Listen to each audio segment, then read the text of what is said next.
सदाशिवसमारम्भां शङ्कराचार्यमध्यमाम् अस्मदाचार्यपर्यन्तां वन्दे गुरुपरम्पराम्। नारायणं नमस्कृत्य नरं चैव नरोत्तमं देवीं सरस्वतीं व्यासं ततो जयमुदीरयेत्. हरि ஓம். இப்படியாக நமது வியாச பகவான் அருளால அம்பிகை, அம்பாலிகை மற்றும் அம்பிகையின் சிறந்த தாசியாகிய ஒருவனுக்கும் 3 குழந்தைகளை உருவாக்கி கொடுக்கிறார் வியாசர்.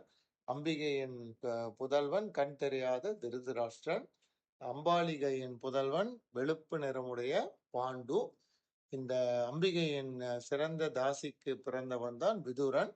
அந்த விதுரன் தர்ம தேவதை தனக்கு ஏற்பட்ட சாபத்தினால விதுரனாக இந்த மானிட கர்ப்பத்தில் பிறந்தார் அப்படின்னு வைசம்பாயனர் சொன்ன உடனே ஜனமேஜயன் கேட்கிறார், தர்ம தேவதைக்கு என்ன சாபம் கிடைத்தது, ஏன் அவர் பூலோகத்துல பிறந்தார் அப்படின்ன உடனே அதுக்கான கதையை வைசம்பாயனர் சொல்றார்.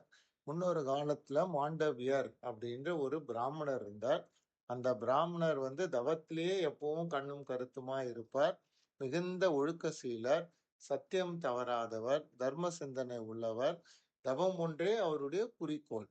அவர் தீர்த்த யாத்திரை போய் நிறைய தவங்களை பண்ணிட்டு இருக்கும் போது ஒரு சமயம் ஒரு ஆற்றின் கரையில் ஒரு ஆசிரமத்தை கட்டி கொண்டு அதனுடைய வாசல்ல ஒரு மரத்தின் கீழே நின்னுண்டு கையை தூக்கின்னு மௌன விரதத்தோட தவம் பண்ணிட்டு இருக்கார்.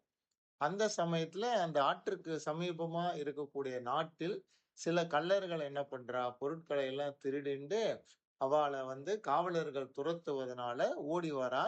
ஓடி வந்தவா இந்த ஆசிரமத்தை பார்த்துட்டு, அங்க அந்த ரிஷியும் தவம் பண்ணிட்டு இருக்காரு. இந்த ஆசிரமத்துல நம்ம ஒளிஞ்சுண்டா நம்மளை யாரும் பிடிக்க மாட்டான்ற நம்பிக்கையில ஆசிரமத்துக்கு உள்ள போறா. தாங்கள் களவாடிய பொருட்களை எல்லாம் ஆசிரமத்துல ஒளிச்சு வச்சுட்டு இவாள அங்க ஒளிஞ்சுட்டு இருக்கா. இவாளை பின்தொடர்ந்து வந்த காவலர்கள் என்ன பண்றா, மாண்டவிய ரிஷி கிட்ட போய், ரிஷியே இந்த பக்கமா யாராவது திருடர்கள் வந்தார்களா, அவளை நீங்க பார்த்தேலா, இல்ல அவ எந்த பக்கம் போனா சீக்கிரமா சொல்லுங்க, நாங்க அவளை பின்தொடர்ந்து போய் பிடிக்க வேண்டும் அப்படின்னு கேட்கிறா. இந்த மாண்டவ ரிஷியோ மௌன விரதத்துல இருக்கிறதுனால ஒரு பதில் சொல்லல. இந்த காவலர்கள் என்ன பண்றா, மறுபடியும் கேட்டுவிட்டு அந்த ஆசிரமத்துக்குள்ள நுழைஞ்சு தேடறா. அவளுக்கு களவு போன பொருட்கள் எல்லாம் அங்கு இருப்பதும் அதை சுற்றி அந்த கள்ளர்கள் ஒளிந்து கொண்டிருப்பதையும் பார்த்துட்டு அவ எல்லாரையும் கைது பண்றான்.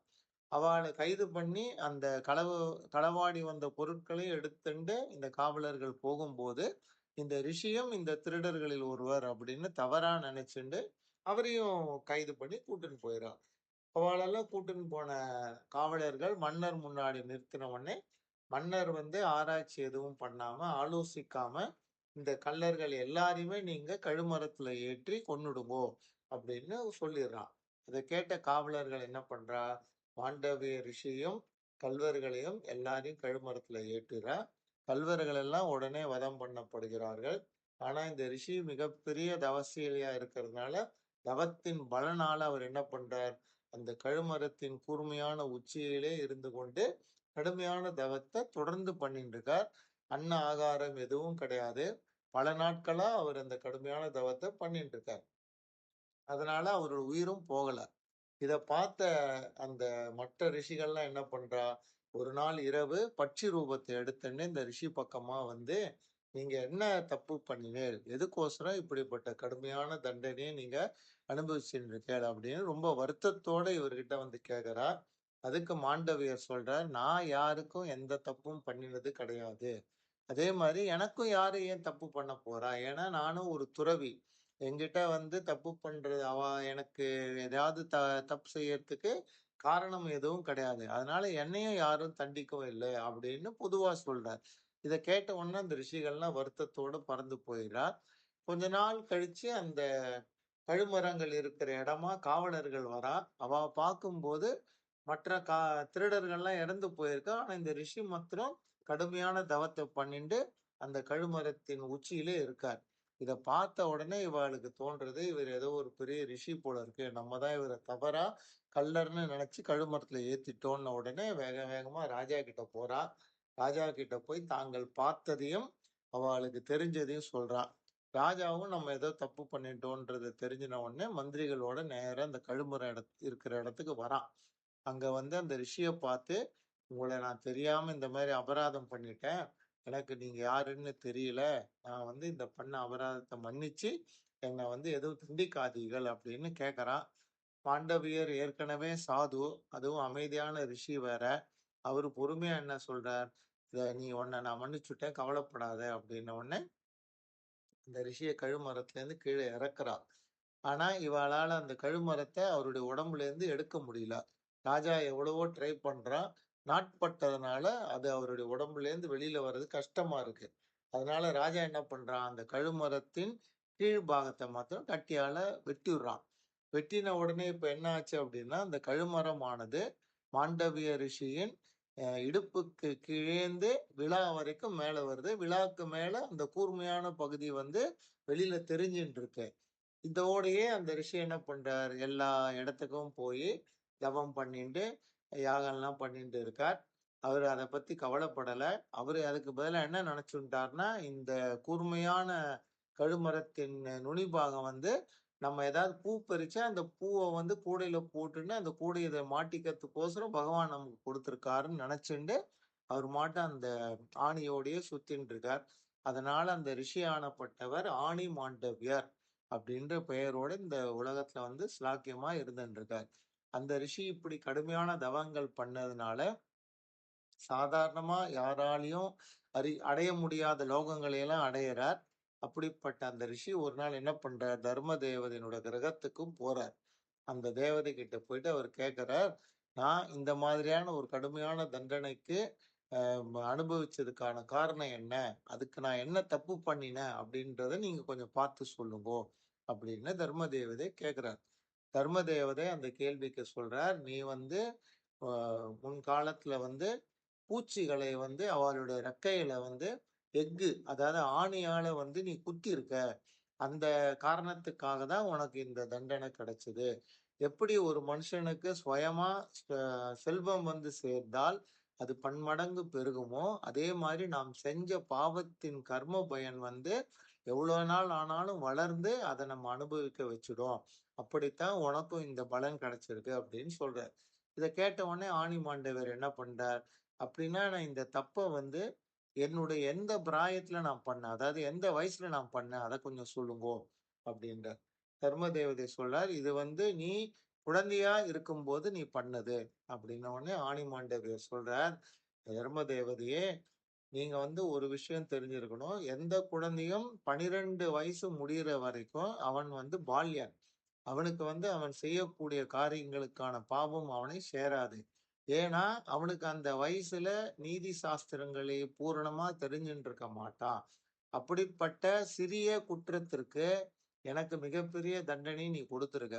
அதுவும் ஒரு பிராமணன வந்து வதம் பண்றதுன்றது வந்து பிரம்மகத்தி தோஷத்துக்கு சமமானது. அப்படிப்பட்ட பாவத்தை நீ பண்ணதுனால, நான் உனக்கு இப்போ ஒரு சாபம் தரேன். நீ வந்து இந்த தவறை செய்த காரணத்தினால, பூலோகத்துல ஒரு தாசியின் கர்ப்பத்துல மனுஷனா பொறந்து நீ காலங்களை கழிக்க வேண்டும். அப்படின்னு இந்த ஆணி மாண்டவியர் தர்ம தேவதைக்கு சாபம் குடுத்துடுறார். சாபத்தோட நிக்கல. அவர் சொல்றார், இந்த மாரி தவறாக எனக்கு நீ தண்டனை கொடுத்ததற்காகவும், இனி இந்த தவறு நடக்கக்கூடாதுன்றதுக்காக ஒரு விதி, அதாவது ஒரு ரூல நான் வந்து கிரியேட் பண்றேன் அப்படின்னு சொல்லிட்டு எவர் ஒருத்தரும் தங்களுடைய 14 வயது வரைக்கும் தாங்கள் செய்யக்கூடிய கர்மங்களின் பலன அவ அடைய மாட்டா. அதாவது அவளுக்கு வந்து பாவங்கள் சேராது. 14 வயச தாண்டின அப்புறம் அவ செய்யக்கூடிய எல்லா காரியங்களுக்குமான பலன் அவளையே வந்து சேரும். இதுதான் நான் ஏற்படுத்தக்கூடிய நியதி அப்படின்னு ஒரு புது நியதிய உருவாக்குறார். இதே மாரி இந்த மகாபாரதத்துல முன்னாடி 2 நியதி உருவாக்கப்பட்டத நம்ம பார்த்திருக்கோம். அத ஒரு முறை ஞாபகப்படுத்துறேன். ஒண்ணு வந்து யயாதி ராஜா. யயாதி மன்னன் என்ன பண்ணான்?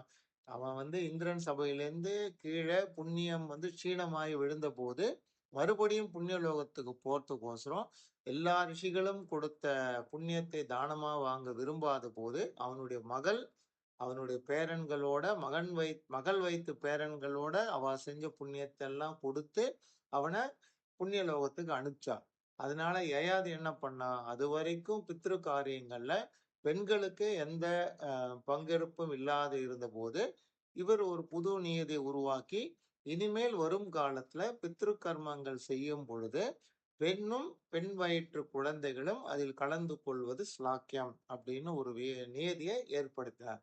அதே மாதிரி இன்னொரு நியதியை வந்து தீர்க்கதமஸ் அப்படின்ற ரிஷி என்ன பண்ணார், எந்த ஒரு பெண்ணானவள் ஒரு முறை திருமணம் ஆகிவிட்டால், அவளுடைய வாழ்க்கை பூராவுமே அந்த கணவனோடையே தான் அவளுக்கு இருக்கும். அந்த கணவன் உயிரோடு இருந்தாலும், இறந்து போனாலும், அவளுக்கு வந்து எல்லா இன்பத் துன்பங்களும் அவனை சார்ந்தே கிடைக்கும். அப்படின்னு 2வது நியதியை ஏற்படுத்தினார். இப்போ 3வது நியதிய நம்ம மாண்டவிய ரிஷி வந்து குழந்தைகளுக்கு, அதாவது 14 வயசு வரைக்கும் நிறைவேறாத பாலகர்களுக்கு அவர்கள் செய்யும் கர்மாக்களின் பலன்கள் அவரை சேராது அப்படின்னு நியதி ஏற்படுத்தியிருக்கார். இப்படியாக இந்த ஆணி மாண்டவியரின் சாபத்தினால தர்ம தேவதை வந்து விதுரராக இந்த லோகத்துல பிறந்தார். அவர் தர்ம தேவதையின் மறு உருவமாக இருந்ததனால் தர்ம சாஸ்திரங்களையும் ராஜ நீதிகளையும் மிகுந்த ஞானம் உள்ளவராக இருந்தார். அப்படிப்பட்ட விதுரர் தான் இந்த குரு வம்சத்துல வந்து பிறந்திருக்கார் அப்படின்னு சொன்னார். இப்ப 3 ராஜகுமாரர்கள் குரு வம்சத்துல வந்து பிறந்த காரணத்தினால அந்த குரு வம்சமே மிகுந்த சந்தோஷத்தோடு இருக்கிறது. ஏன்னா சந்தனு மற்றும் விசித்திர வீரின் வம்சம் வளர்ந்து விட்டது. இந்த குழந்தைகளுக்கு பீஷ்மர் என்ன பண்றார், அவளுடைய வயசுக்கு ஏத்த நியமங்கள் என்னென்ன கர்மங்கள் பண்ணணுமோ அந்த விஷயங்களை எல்லாம் பண்ணி அவளுக்கு வந்து அபியாசமும் பண்ணி கொடுக்கிறார். அதாவது அவ வந்து வித்தைகள் கற்றுவதற்கும் பாடங்கள் கற்பதற்குமான ஏற்பாடுகளையும் பண்றார். 3 பேரும் எல்லா விதமான வித்தைகளிலும் மிகுந்த தேர்ச்சி பெறுகிறார்கள். அதுலயும் குறிப்பா நம்ம திருதராஷ்டிரன் வந்து ராஜநீதி சாஸ்திரத்திலையும் மிகுந்த பலவானாக சண்டை போடுவதில் தேர்ச்சி பெற்றவனாக இருக்கான். பாண்டு வந்து வில் பயிற்சியிலும் தேரோட்டத்திலும் மிகுந்த சிறந்த வில்லாளியாக இருக்கிறான். விதுரரும் வந்து கத்தி வாள் பயிற்சிகளில் சிறந்தவராக இருக்கிறார். இப்படி 3 பேரும் அந்த ராஜ்யத்துல இருந்து கொண்டு வரும்பொழுது பீஷ்மர் இவாளுக்கு பாதுகாப்பா இருந்துட்டு அந்த ராஜ்யத்தை செம்மையா தர்ம நெறியோட நடத்தின்னு வரார். அந்த ராஜ்யத்தினுடைய செழிப்பு எப்படி இருந்தது அப்படின்னா, அந்த தேசத்தின் எந்த வீட்டுக்கு போனாலும் கொடு, சாப்பிடு அப்படின்ற வார்த்தைகளை தவிர அசுபமான வார்த்தைகளை எங்கேயுமே கேட்க முடியாதாம். அந்த அளவுக்கு வந்து செழிப்பு எல்லாருடைய இல்லத்திலும் இருந்தது. யாரும் எதுக்காகவும் யாரையும் போய் கேட்டது கிடையாது. பிராமணர்கள் வீட்டுல எப்பவுமே வந்து வேத கோஷங்களும் அக்னி ஹோத்திரங்களும் முழங்கிக் கொண்டே இருக்கும். அவ வீட்டுல வந்து தனத்துக்கு குறைவே கிடையாது. எல்லா வர்ணத்தாரும் சந்தோஷமா ஒற்றுமையாக அந்த ராஜ்யத்துல இருந்தார். இதெல்லாம் பார்த்து மத்த தேசத்துக்காரெல்லாம் என்ன சொல்வோம் அப்படின்னா, வீரர்களான பிள்ளைகளை பெற வேண்டும் என்றால் அம்பிகை அம்பாளிகை மாதிரி இருக்க வேண்டும். தேசமாக இருக்கணும் அப்படின்னா குருஜாங்கலம் என்ற தேசமாக இருக்க வேண்டும். நகரமாக இருக்கணும் அப்படின்னா குருட்சேத்திரம் நகரம் அஸ்தினாபுரம் மாதிரி இருக்கணும். தர்மத்துக்கு சிறந்தவர் யாருன்னா பீஷ்மர் மாதிரி இருக்கணும் அப்படின்னு இந்த குரு வம்சத்தை பத்தி ரொம்ப ஸ்லாக்கியமாகவும் பெருமையாகவும் பேசிட்டு இருந்தார்கள். அப்படிப்பட்ட காலத்துல பீஷ்மர் என்ன பண்றார், திருதராஷ்டிரன் மூத்த பையனா இருப்பதனால அவனை ராஜாவா ஆக்கலாம் அப்படின்னும் போது அவனுக்கு கண் தெரியாத காரணத்தினாலையும், விதுரன் வந்து தாசியின் வயிற்றில் பிறந்தனாலும் அவ 2 பேரையும் ராஜாவா அவரால் நியமிக்க முடியல. பாண்டு அதனால் அஸ்தினாபுரத்தின் ராஜாவாக பட்டாபிஷேகம் செய்யப்பட்டான். இப்படி இவர்கள் எல்லாரும் குரு ராஜ்யத்துல இருந்து கொண்டு வரும்போது பீஷ்மர் என்ன பண்றார், இவ 3 பேருக்கும் வந்து யௌவனம் வந்து விட்டது. அதனால சீக்கிரமா திருமணம் பண்ணணும் அப்படின்னு சொல்லிட்டு பிராமணர்களையும் மற்ற மந்திரிகளையும் விசாரிக்கிறார். அப்படி அவளை விசாரிக்கும் போது அவருக்கு சில விஷயங்கள் தெரியப்பட்டது. என்னன்னா, எது வம்சத்துல வந்த குந்தி அப்படின்ற ஒரு அழகிய ராஜகுமாரி இருக்கிறார். அதே மாதிரி காந்தார தேசத்து சுபலன் என்ற ராஜாவுக்கு காந்தாரின்ற ஒரு அழகான பெண் இருக்கிறார். மத்திர தேசத்து ராஜாவுக்கும் ஒரு அழகான ராஜகுமாரி இருக்கிறாள்னு கேள்விப்பட்டு, இவ 3 பேரையும் நம்ம ராஜகுமாரருக்கு திருமணம் செய்து வைக்கலாம் அப்படின்னு யோசனையோட மந்திரியாகிய விதுரரை கூப்பிட்டு ஆலோசனை பண்ண ஆரம்பிக்கிறார். அவர் விதுரர்கிட்ட சொல்றார், சந்தனுவின் வம்சம் வியாச பகவானின் அருளாலும் என்னுடைய தாய் சத்தியவதியின் விண்ணப்பத்தினாலும் இந்த 3 குழந்தைகளா நீங்க வந்து பிறந்ததுல இருந்து ரொம்ப சுபிட்சமா இருக்கு. நாட்டுல எல்லாரும் சந்தோஷமா இருக்கா. இந்த வம்சம் வளருவது நல்லா தெரியுது. இந்த குரு வம்சம் இன்னும் வளரணும் அப்படின்னா, உங்க 3 பேருக்கும் திருமணம் செய்ய வேண்டிய நேரம் வந்து விட்டது. இது விஷயமாக நான் கேள்விப்பட்ட வரைக்கும், எது வம்சத்துல ஒரு ராஜகுமாரி குந்தி என்ற பேர்ல இருக்கா. காந்தார தேசத்துல காந்தாரின்ற ஒரு ராஜகுமாரி இருக்கா. மத்ர தேசத்து ராஜகுமாரி ஒருத்தர் இருக்கா. இவா 3 பேரையும் நாம் ஏன் வந்து ராஜகுமாரர்களுக்கும், உனக்கும் திருமணம் செய்து வைக்கக்கூடாது? அதைப் பற்றி உன்னுடைய அபிப்பிராயத்த சொல்லு. அப்படின்னு விதுரர் கேட்கிறார். விதுரர் தன்னுடைய அபிப்பிராயத்தை சொல்ல ஆரம்பிக்கிறார். விதுரர் என்ன சொன்னார்? இந்த ராஜகுமாரர்களுக்கு இவர்களோடு திருமணம் ஆகியதா? இல்லையா? போன்ற விஷயங்களை எல்லாம் அடுத்த எபிசோட்ல பார்க்கலாம். ஹரி ஓம்!